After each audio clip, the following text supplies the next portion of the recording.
It's kind of dark in here. Let's turn on the light. Vamos! Welcome back, witches, wizards, and muggles, to a place where we... Go ahead.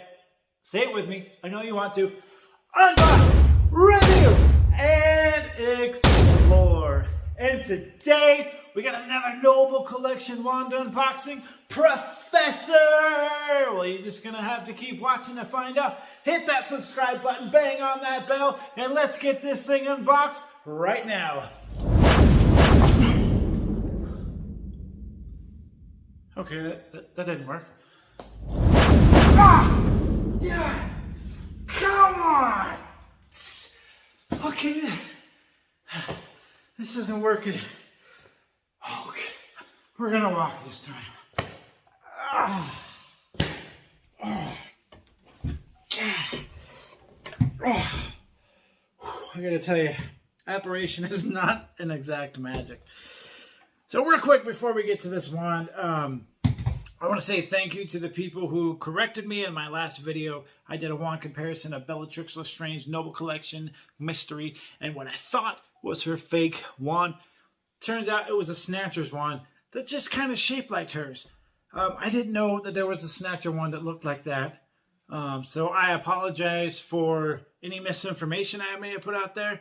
And again, thank you for correcting me, because I'm not above being corrected. I want people to correct me. I do not want to spread any type of misinformation anywhere. Again, thank you for correcting me. And you know what? Sometimes we're right. Sometimes we're wrong. You know what we do? We get up and we move on. And we're moving on today to Professor Flitwick's wand. I think it's about time to get this thing open. Red box. I like these red boxes. And as always, the protective foam. And here we have Professor Flitwick's wand.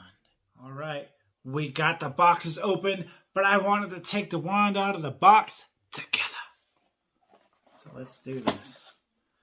Here is Mr. Flitwick's wand. Wow. This one feels pretty heavy in my hand, and it's a pretty long wand. And as always, one of my favorite parts of each and every one of these wands, that golden name tag. Now that I think about it, I unboxed this in a mystery wand video, the Professor series. So this isn't the first time seeing it, but this is the first time seeing the authentic replica. And I have to tell you, this thing is huge. But before we do any more talking about this wand or the Professor, let's take a closer look. Professor Flitwick's wand from the Noble Collection. Here in the flesh with its very distinctive handle with its four shapes right there. We start off with a light brown, almost a tan color mixed in with some black. And as we go down the shaft of this one, it starts changing colors here at the end. Turns into kind of like a dark walnut color right there, and then you make it all the way to the golden name tag. And there it is, that closer look at Flitwick's wand. And I want to ask you one thing. Drop it down in the comments. What do you think the length, the width, and the core might be? I'll give you a second. Let you type down your comment. I'll give you a hint. Do you remember the theme song that we have going on this channel? Unknown length, unknown wood, unknown core. That's right. I really wish there was a way to find out what the length, wood, and core is. I wish they would have been more descriptive than that, because that's a big part of these wands, and I feel very unfortunate to not be able to know these things. There's ways to kind of like guess on it, what it might be, but I don't really want to guess on what it might be. I mean, I guess technically they're all kind of made up, but I'd rather go on like facts, you know what I mean? But one thing we can know for sure, I went to this really old school here recently and I found a ruler. No. Not him. I mean, he tried to rule, but he couldn't do it. No. One of these. I decided I might leave Stanley's measuring stick alone for a little bit today. But you know what? We can know one thing for sure in every one of these videos. How long is the wand that I am holding in my hand? I gotta tell you, this wand is pretty long. Take a guess. Take a guess. I'm gonna say this is close to 15. Oh, I'm gonna say 15. So we're gonna put it right here from the very tip to the top, and we have 15 and a half. Little tiny bit over 15 and a half, but I'll call it 15 and a half. This is a very long wand, and I wanted to show you this design in more detail. I can't exactly think off the top of my head what to call it, but it's got these four little indentations, I guess you could call them, shapes all the way down, more than halfway down the wand. So it's a very unique shaped wand, and it does change colors at the tip of the wand. And as always, we have that timestamp right there. This is a 2018. So real quick, let's do the test. It's a pretty flexible wand. Folklore says the more flexible the wand, the more it is to kind of stray away from the owner's demands, the owner's wants for the wand. But you know, I don't think that's the case with Flitwick. And if you didn't know, I found this out. Professor Flitwick had a different wand for the first 2 movies. And when he underwent his transformation, his wand also underwent a transformation. So this, I guess, technically would be his second wand, but it was kind of snuck in there.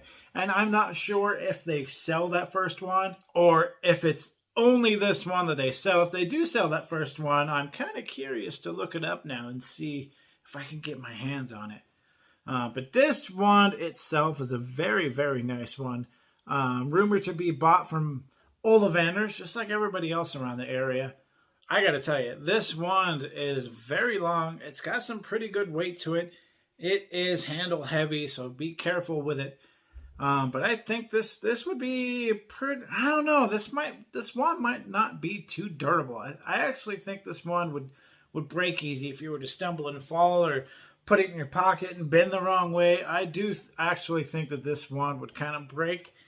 And this wand has a little bit of bend to it. I don't know if you can see. It's not completely straight, but it is fairly straight. All right, so let's talk about the character behind the wand of Flitwick, Mr. Charms himself, Wingardium Leviosa. Yes, that is what he is most famous for, his charm spell of Wingardium Leviosa. I can't stop saying it.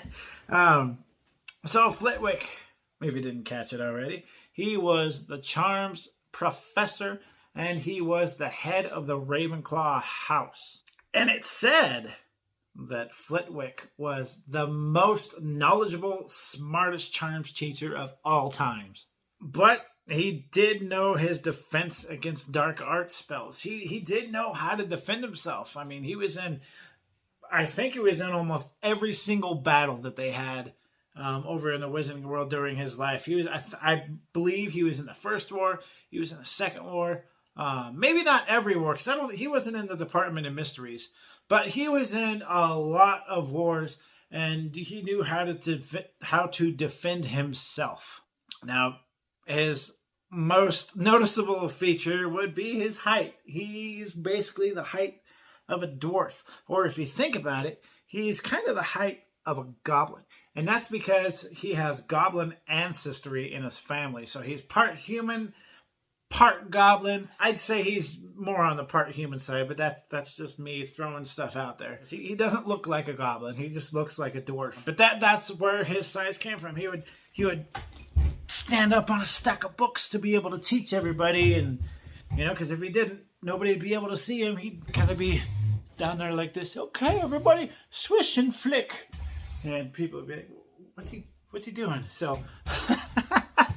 So he was short, but he was a real nice teacher. He really liked helping people, and he was really gifted at charms. But the only thing right now that can come to my head is the swish and flick.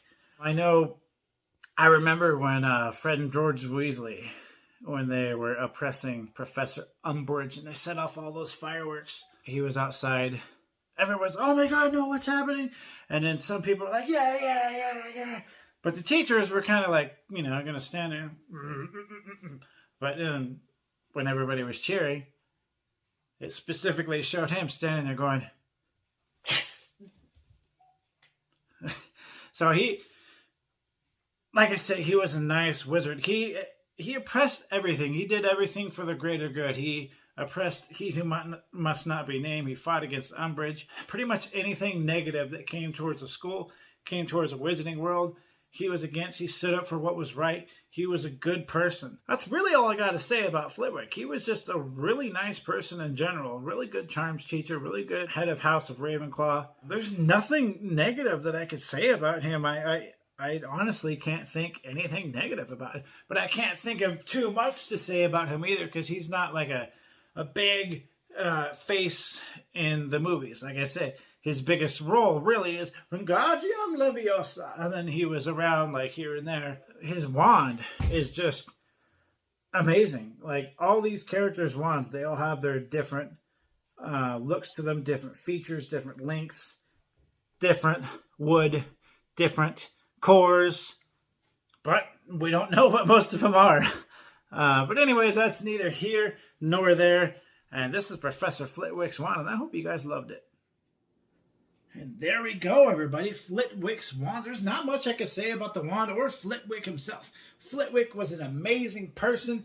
I don't think he really had any downfalls. And he has an amazing, unique wand, just like every other wand I have unboxed so far. They are all unique in their own way. So I'm going to ask you right now to go ahead, hit that subscribe button, bang on that bell button, drop some comments, show me some love, share the videos, keep your eyes peeled for the next video. And until next time, everybody, swish and flick. Wait, Knox!